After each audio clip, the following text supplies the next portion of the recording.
नमस्कार, मैं हूँ कोमल और आज हम जिस प्लांट के बारे में बात करने जा रहे हैं, इन्हें जाना जाता है इनकी बहुत ही ज़्यादा खूबसूरत पत्तियों के लिए। जी हाँ, ये है हमारे एग्लोनिमास। इन्हें हम चाइनीज़ एवरग्रीन के नाम से भी जानते हैं। ये आपको बहुत सारी वैराइटीज़ में, कलर्स में अवेलेबल हैं। बहुत सुंदर-सुंदर इनमें शेड्स आती हैं इनकी लीव्स में। हम इनको ना इनकी फॉलिएज के लिए ही अपने घरों में लगाते हैं। इसीलिए आप इनको इंडोर्स रख सकते हैं। इनको ऑर्नामेंटल प्लांट की तरह आप अपने घरों में डेकोर में यूज कर सकते हैं। बहुत ही ज्यादा खूबसूरत ये लगते हैं। तो आज हम देखेंगे कि इनकी ए टू जेड कैसी हम केयर करें, कैसे हम अपने जो अभी गर्मी आ रही है तो अपने प्लांट को गर्मी से हम कैसे बचाएं, क्योंकि मैक्सिमम घरों में आपको एग्लोनिमा की कोई ना कोई वैरायटी तो देखने को मिल जाती है। इसीलिए आज हम इसकी प्रॉपर केयर देखेंगे। तो चलिए शुरू करते हैं। तो इनकी केयर के कुछ मेन एस्पेक्ट्स हैं, जिनमें जो फर्स्ट एस्पेक्ट है इनका वो है इनकी सनलाइट। तो इनको कैसी सनलाइट चाहिए? ये एक इंडोर प्लांट है तो जाहिर सी बात है कि इनको हम जो इनडायरेक्ट सनलाइट है उसमें रखेंगे। अगर आप इनको डायरेक्ट सनलाइट में रख दोगे, इन पे तपती धूप पड़ेगी तो इनकी पत्तियां धीरे धीरे जल जाएंगी, पीली पड़ जाएंगी, झुलस के आपका पौधा धीरे धीरे बिल्कुल खत्म हो जाएगा। और क्योंकि ये एक शेड लविंग प्लांट है तो इनको आप अपने इंडोर्स में रख सकते हो। इनको शेडी एरिया बहुत ज़्यादा पसंद है बेसिकली।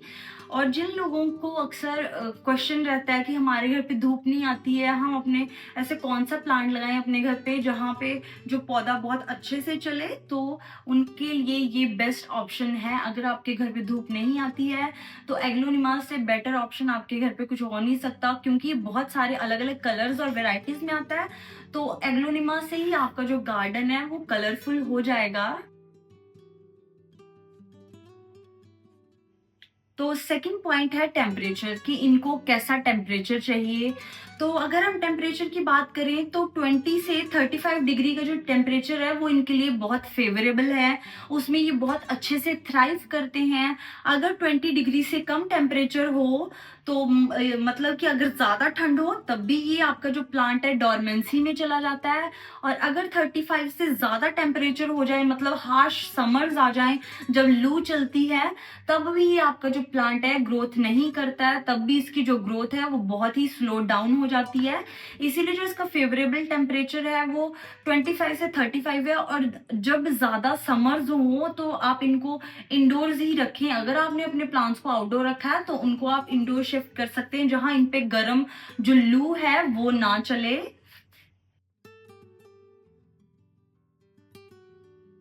तो हमारा थर्ड एस्पेक्ट है वाटरिंग का, कि इनमें पानी कब देना है।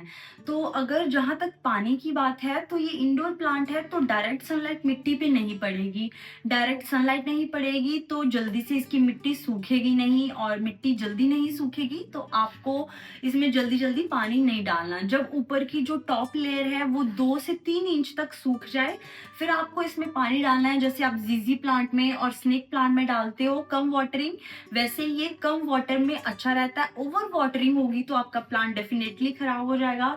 और अगर आपको देखना है कि आपका प्लांट ओवर वाटर तो नहीं है, तो आप कैसे चेक करोगे कि जो इसकी नीचे के लीव्स हैं वो ना गलने शुरू हो जाएंगे। जब आपके नीचे के एक दो पत्ते गलने शुरू हो गए हैं तो आपको वाटरिंग को रोक देना है। तब आपको समझ आना है कि जो आपका प्लांट है वो ओवर वाटर हो रहा है, तो उस हिसाब से आपको पानी डालना है। कम पानी से प्लांट खराब नहीं होता, लेकिन अगर आप ज्यादा पानी डालोगे तो ये जरूर खराब हो जाता है। और फोर्थ पॉइंट है हमारा मिस्टिंग। ये जो प्लांट है ये ऐसा प्लांट है जिसे ह्यूमिडिटी बहुत पसंद है। अगर पानी की बात करें, रूट्स को पानी कम पसंद है, लेकिन जो इसकी फॉलिएज है, इसके जो पत्ते हैं, उनको थ्राइव करने के लिए पानी पसंद है। तो वो हम कैसे करेंगे? मिस्ट से। तो आपको क्या करना है कि सुबह शाम, खास करके जब बहुत गर्मी रहती है, जहाँ पे ड्राई रीजन्स हैं, हमारा एरिया जैसे बहुत लू चलती है, तो वहां पे क्या करना है आपको कि सुबह शाम इस पे मिस्टिंग करते रहना है। जितनी ज्यादा आप इस पे मिस्टिंग करोगे उतना ही ज्यादा आपका जो प्लांट है वो थ्राइव करेगा, अच्छे से ग्रो करेगा।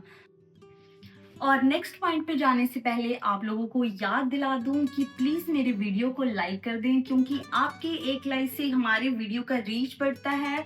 रीच बढ़ने का मतलब कि हमारी जो वीडियो है वो और लोगों तक पहुंचती है, जिससे हमारे को बहुत फ़ायदा होता है। तो प्लीज़ हमारी जो वीडियो है उसको आप लाइक कर दें। नेक्स्ट है सॉइल मिक्स। तो चलो देखते हैं कि इसका सॉइल मिक्स हम कैसे बनाते हैं। हमें इक्वल अमाउंट में सैंड, सॉइल, कंपोस्ट और कोकोपीट लेना है। 1/4 सैंड लेंगे, 1/4 ही कोकोपीट, 1/4 सॉइल और 1/4 कंपोस्ट। इन चारों को इक्वल अमाउंट में लेके उसका अच्छा से एक मिक्सचर बना के वो आपको अपने इस प्लांट में लेना है। आपको बिल्कुल भुरभुरी सॉइल मिक्स इसके लिए चाहिए, लाइट वेट सॉइल होनी चाहिए। बहुत ज़्यादा ऐसे चिकनी मिट्टी आपको इसमें यूज़ नहीं करनी है। आपकी सॉइल मिक्स ऐसी हो कि आप ऊपर से जब प्लांट को वाटर करें तो कुछ सेकंड्स बाद जो आपका पानी है वो नीचे से ड्रेन आउट हो जाए, पानी अंदर पॉट में क्लॉग ना हो। अगर पानी क्लॉग होगा तो आपका पौधा खराब हो जाएगा।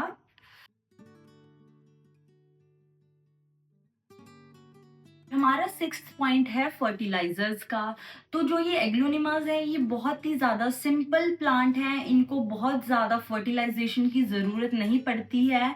आप इनको साल में 2 बार फर्टिलाइज कर दोगे तो ये इनके लिए बहुत इनफ रहता है। एक बार आप फेब और मार्च में, यानी कि अभी इनको आप फर्टिलाइज कर सकते हो, और एक आप इनको फर्टिलाइज करोगे सितंबर में। और बाकी ये पूरा साल बहुत अच्छी से ग्रो करेंगे, बहुत अच्छे से थ्राइव करेंगे। और कभी कभार आप अगर होममेड अपने टॉनिक्स बनाते हैं, होममेड फर्टिलाइजर्स बनाते हैं, लिक्विड फर्टिलाइजर जैसे बनाना पील या अनियन पील, तो वो आप इनमें कभी कभार स्प्रे कर सकते हैं, जिनसे इनकी जो फॉलिएज है वो अच्छी रहेगी।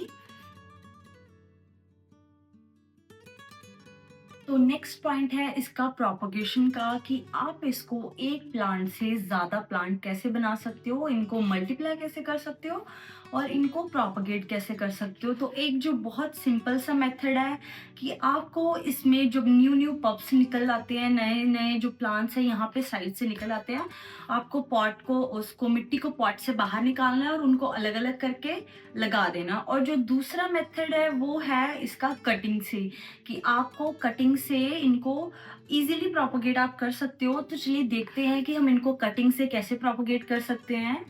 तो जो स्टेम कटिंग है वो बहुत ज़्यादा इजी है। तो उसके लिए आपको क्या करना है कि आपको ना एक जो हेल्दी स्टेम है उसको आपने देखना है, ठीक है। जैसे हम उसके बाद हमने प्रूनर ले लिया, इसको हमने सैनिटाइज कर लिया है।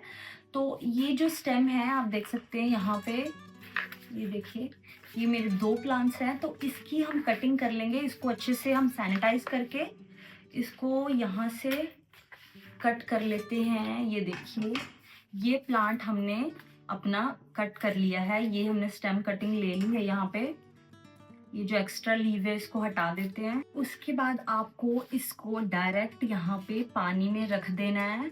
आपको जब इसको पानी में डालोगे तो आपको 15 से 20 दिन के अंदर अंदर इसमें रूट्स दिखनी शुरू हो जाएंगी। जब इसमें रूट्स दिखेंगी तब आपको क्या करना है कि इसको पानी से निकाल के आपको सॉइल में ट्रांसफ़र कर देना है। और जहाँ से आपने अपने प्लांट में कटिंग की है वहाँ पे आपको फंजीसाइड लगा देना है, ताकि कोई भी जो फंगल है इन्फेक्शन वो यहाँ पे बिल्कुल ना हो।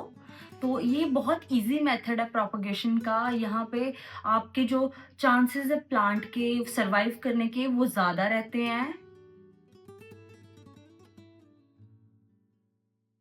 तो अब नेक्स्ट पॉइंट है इसका रिपॉटिंग का, कि इसको हम कब रिपॉट करते हैं। तो ना इस प्लांट को बहुत कम रिपॉटिंग की ज़रूरत पड़ती है। ये छोटे से पॉट में 3-4 साल आराम से चल जाता है। मैंने तो फिर भी 12 इंच के पॉट यहाँ पे लिए। इसके लिए जो अप्रोप्रिएट पॉट है वो 8 इंच का होता है। अगर आपका प्लांट छोटा है तो 8 इंच का पॉट उसके लिए बहुत ज़्यादा है। 8 इंच के पॉट में अगर उसको आप रखोगे तो वो 2-3 साल आराम से वहाँ पे चलता रहेगा। आपको बार बार उसकी रिपॉटिंग की कोई टेंशन लेने की कोई ज़रूरत ही नहीं पड़ती है, क्योंकि ये बहुत जल्दी से ना रूट बाउंड नहीं होता। तो अगर आपका प्लांट रूट बाउंड नहीं होगा तो पॉट चेंज करने की ज़रूरत भी नहीं पड़ेगी। पॉट हम ज़्यादातर तभी चेंज करते हैं जब हमारा जो पॉट है, जो प्लांट है, वो अपनी रूट्स ग्रो नहीं कर पाता, वो एकदम से रूट बॉन्ड हो चुका होता है। तब हमें इसकी जो रीपॉटिंग करने की ज़रूरत पड़ती है, लेकिन अगर आप थोड़ा-सा बड़ा पॉट पहले से ही रखोगे तो 2-3 साल, 4 साल आपका ये प्लांट इसी में ही बहुत अच्छे से थ्राइव करता रहेगा। तो अब कुछ एक क्विक रिकैप सा देख लेते हैं और लास्ट में आपके साथ एक टिप भी शेयर करूँगी एग्लोनिमास को ग्रो करने की। तो एक ही ऑर्नामेंटल प्लांट है जिनको आप इंडोर अपने डेकोर के लिए यूज़ कर सकते हो। इसको सनलाइट बहुत कम चाहिए, ये इनडायरेक्ट सनलाइट में बहुत अच्छे से चलता है। वाटरिंग बहुत कम चाहिए इसको, क्योंकि ये इंडोर रहता है तो इसकी जो मिट्टी है वो जल्दी से सूखती नहीं है, इसीलिए इसको पानी भी कम चाहिए। मेंटेनेंस इसकी बहुत कम है, ये हार्डी प्लांट है। अगर आपको समझ आ गया कि ये कैसे सर्वाइव करता है, कैसे इसकी केयर करनी है, और अगर आपको एक बार इसकी समझ आ गई, तो फिर ये आपका जो प्लांट है आपके पास कभी खराब नहीं हो सकता।